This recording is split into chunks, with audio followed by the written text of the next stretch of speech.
On October 15, 2021, police responded to a distress call from an apartment complex on Oak Street. What they discovered inside would haunt them for years to come. The lifeless body of 32-year-old Ethan Reed, a beloved local high school teacher, lying in a pool of his own blood. The prime suspect, his girlfriend of 2 years, 29-year-old software engineer Olivia Rogan. As investigators delved deeper into the case, they uncovered a disturbing web of surveillance, manipulation, and escalating control that had ensnared Ethan in the months leading up to his death. Hidden cameras, meticulously placed throughout his apartment, told a silent tale of paranoia and obsession. Olivia Rogan's path to becoming the central figure in a tragic true crime story began long before she met Ethan Reed. Born in 1993 to Margaret and James Rogan, Olivia grew up in a middle-class suburb of Portland. From an early age, those close to the family noted Olivia's intense need for attention and validation. Margaret Rogan, in an interview following her daughter's arrest, reflected on Olivia's childhood. She was an exceptionally bright child, always at the top of her class. But she struggled to form lasting friendships. Margaret recalled, "I thought it was just shyness at first. But as she got older, I noticed how possessive she could be of the few friends she did make. If they spent time with other children, Olivia would become sullen and withdrawn." This pattern continued into Olivia's teenage years. Her high school boyfriend, Alex Chen, later told investigators about Olivia's constant need to know his whereabouts. She would call her text incessantly when we weren't together. He said, if I didn't respond quickly enough, she'd show up wherever she thought I might be.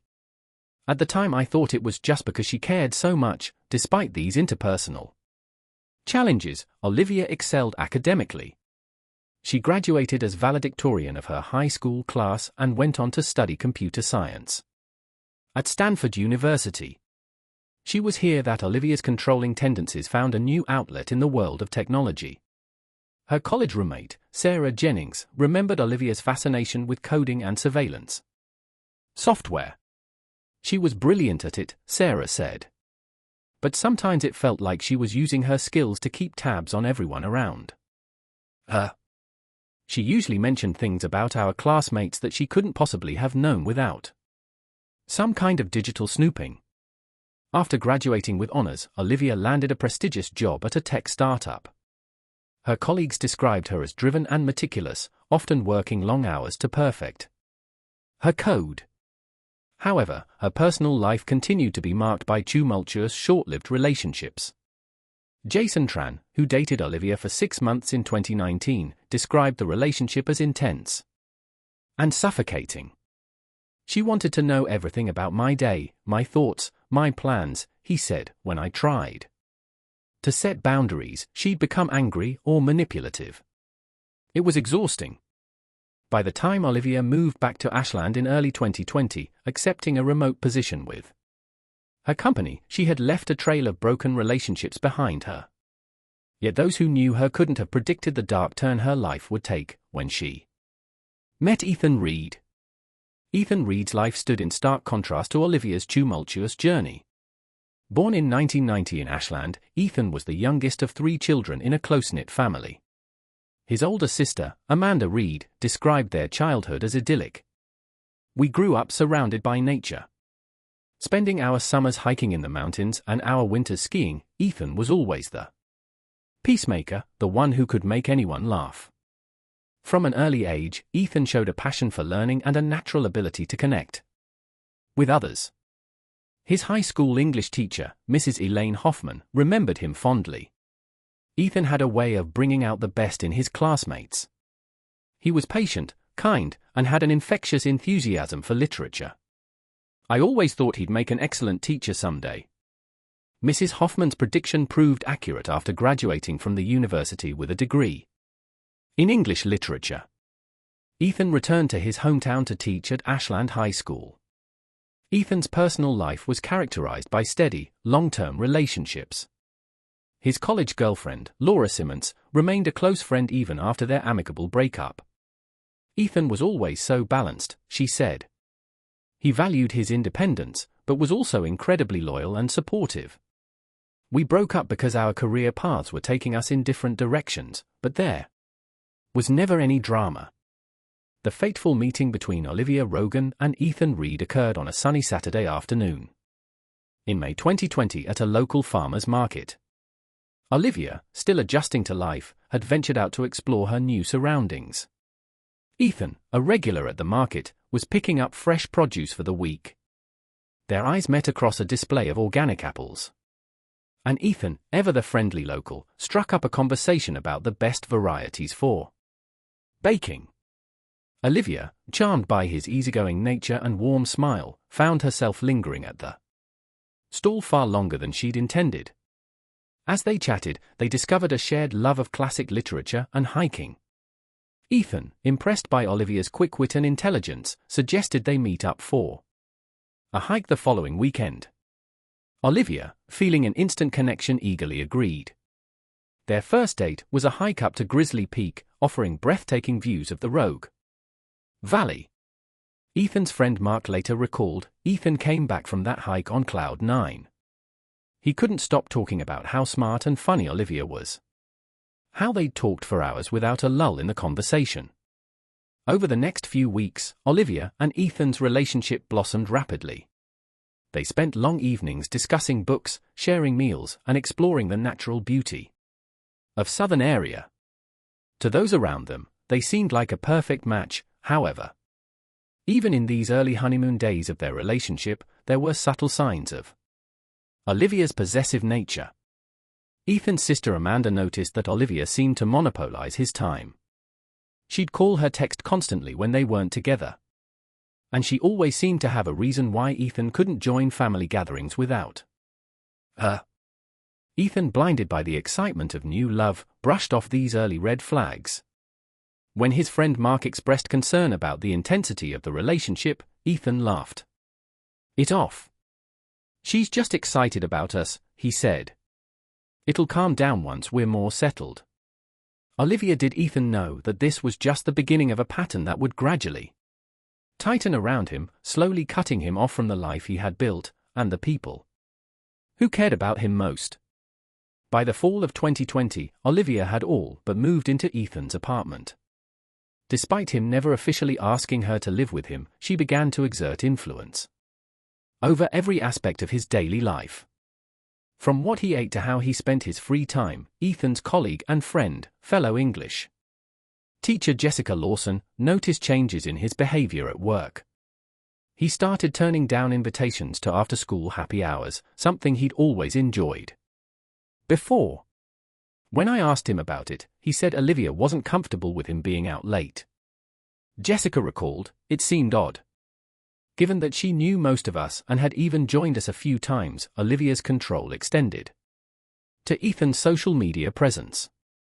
Friends noticed that his usually active Facebook and Instagram accounts became sparse, both posts becoming infrequent and impersonal. When questioned, Ethan would brush it off, saying he was trying to be more private online. But it was Olivia's attempts to isolate Ethan from his family that raised the most alarm bells. Amanda Reed remembered a particularly disturbing incident during the 2020 holiday season. "We always have a big family Christmas at our parents' house," she said, but that year, Ethan called it the last minute to say he and Olivia couldn't make it. When I pressed him, he said Olivia wasn't feeling well and he needed to stay with her. But I could hear her in the background, sounding perfectly fine. Olivia employed a variety of emotional manipulation tactics to maintain her grip on Ethan. She would oscillate between lavishing him with affection and subjecting him to cold, silent treatments. If he didn't comply with her wishes, Ethan's friend Mark recounted a camping trip they had planned for months. "The night before we were supposed to leave, Ethan called to cancel. He sounded so defeated. He said Olivia was upset he was going away without her, even though she'd been invited and had declined." As 2021 progressed, Olivia's behavior became more erratic. She began accusing Ethan of infidelity. Despite having no evidence to support her claims, she would show up unannounced at the high school, ostensibly to bring Ethan lunch. but colleagues noted how she seemed to be scanning the room as if looking for signs of inappropriate behavior. Ethan's student Emma Chen later testified to a disturbing encounter. Ms. Rogan came into our classroom during lunch break. Mr. Reed wasn't there, but she stayed anyway, asking us questions about him. It felt really weird and invasive. Despite the mounting evidence of Olivia's controlling behavior, Ethan remained committed to the relationship. Those close to him noted his increasing stress and anxiety, but he would deflect their concerns, often making excuses for Olivia's actions. His sister Amanda confronted him directly in the summer of 2021. "I told him I was worried that this didn't seem like a healthy relationship," she said. "But he just got defensive. He said I didn't understand Olivia, that she'd been hurt in the past and needed extra reassurance. He truly believed he could help her overcome her insecurities." As Olivia's paranoia and need for control reached new heights, she made a decision that would irreversibly alter the course of her relationship with Ethan and ultimately lead to its tragic conclusion. In late August 2021, while Ethan was away at a weekend teaching conference, Olivia took the drastic step of installing hidden cameras throughout his apartment. The idea had been brewing in Olivia's mind for weeks. Her background in software engineering made the technical aspects of the plan feasible, and her growing suspicions about Ethan's fidelity provided the justification she needed to overcome any moral qualms.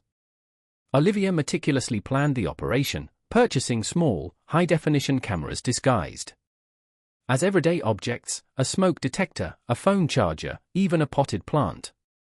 She also set up sophisticated software that would allow her to access the feeds remotely from her laptop or phone. On the Friday afternoon that Ethan left for his conference, Olivia sprang into action. She had a key to his apartment, ostensibly for emergencies, which gave her unfettered access. After the next several hours, she carefully placed cameras in the living room, kitchen, bedroom, and even the bathroom, ensuring every corner of Ethan's private space was under surveillance. With the cameras in place and the software running smoothly, Olivia left the apartment, her heart racing with a mixture of anticipation and guilt. She told herself that this was a necessary step, that it would allay her fears and allow her to trust Ethan completely. The first few days of monitoring proved uneventful. Olivia watched as Ethan went about his daily routines, grading papers, preparing lessons, chatting on the phone with his sister. But rather than easing her suspicions, the lack of incriminating evidence only fueled Olivia's paranoia. She began to obsess over minor details. Why did Ethan smile at that text message? Who was he waving to out the window? Olivia's colleague David Cho later recalled noticing changes in her behavior at work during this time. She seemed distracted, constantly checking her phone. "I caught a glimpse of her screen once. It looked like a video feed, but she quickly closed it when she saw me looking." As the days turned into weeks, Olivia's obsession with the camera feeds grew. She began neglecting her work. Her sleep suffered, and her interactions with Ethan became increasingly strained as she struggled to keep her secret. One evening, while reaching for a book on his shelf, Ethan noticed that several volumes were slightly out of place. He distinctly remembered organizing them just days before.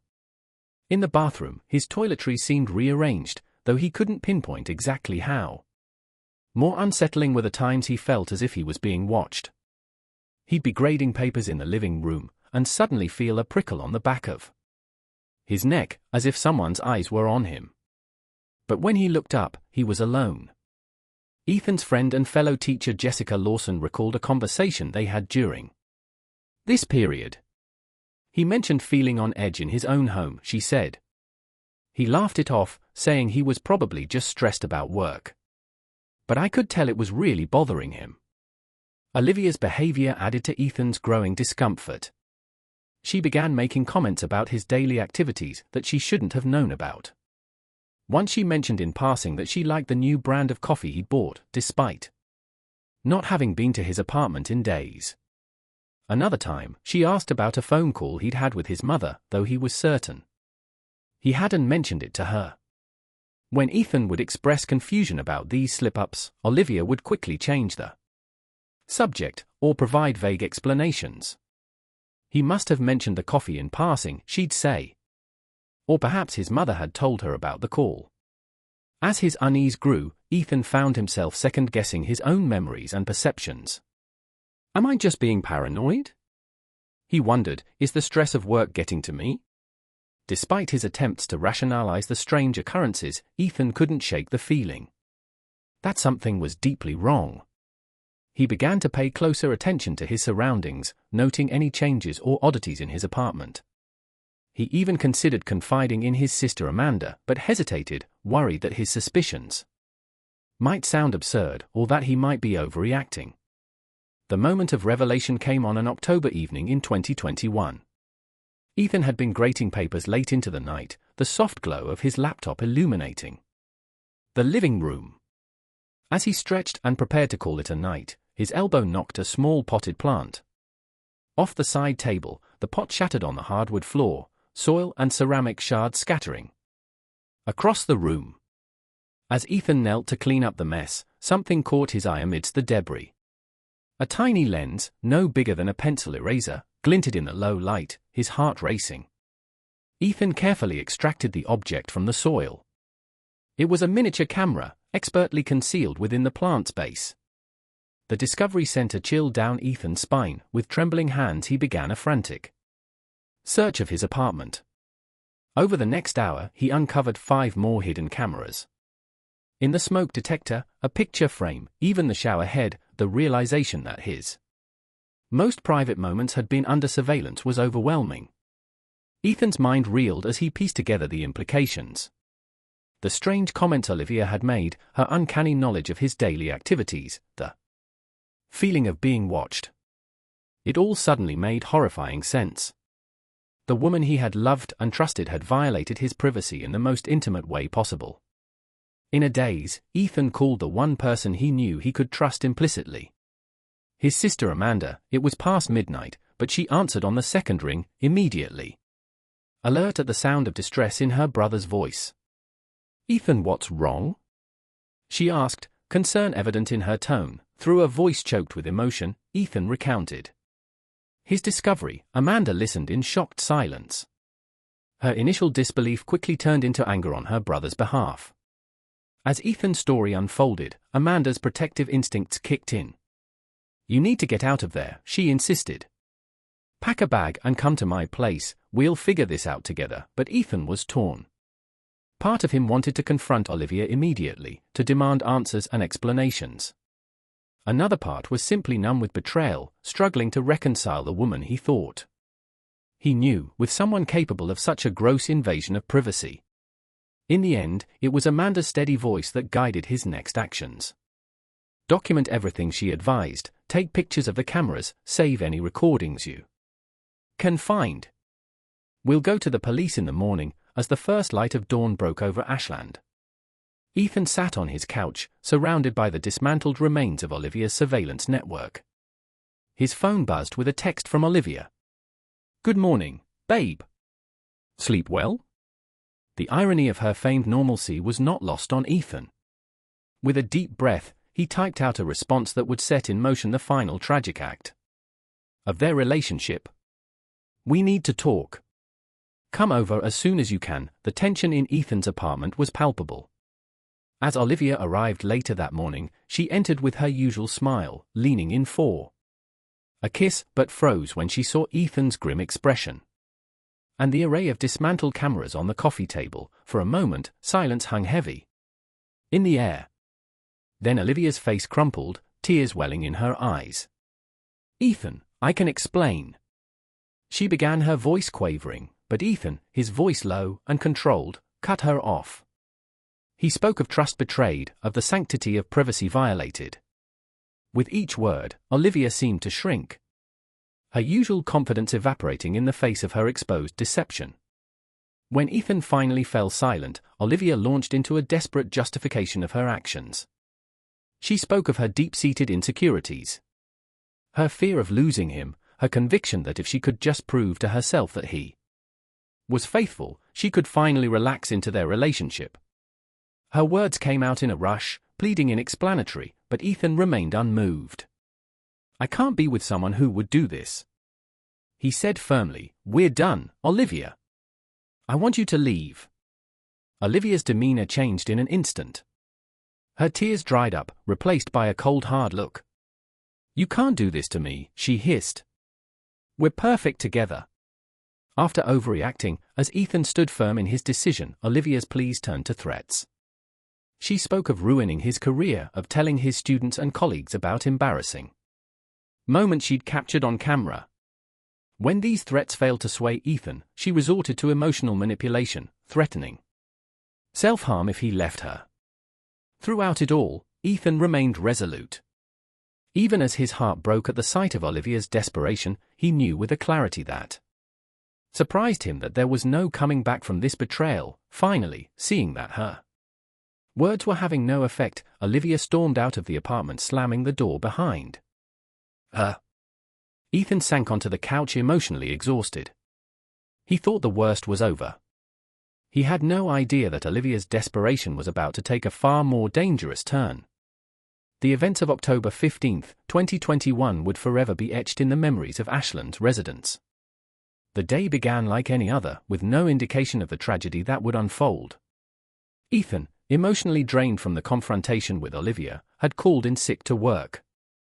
He spent the morning talking with his sister Amanda, making plans to file a police report about the hidden cameras. As evening approached, he decided to take a walk to clear his head, leaving his phone behind to avoid any desperate messages from Olivia. It was during this absence that Olivia made her final fatal return to Ethan's apartment. Others would later report seeing her enter the building, her face set in a mask of determination. She used her key to let herself in, her mind racing with a mix of anger, desperation, and a twisted sense of righteous indignation.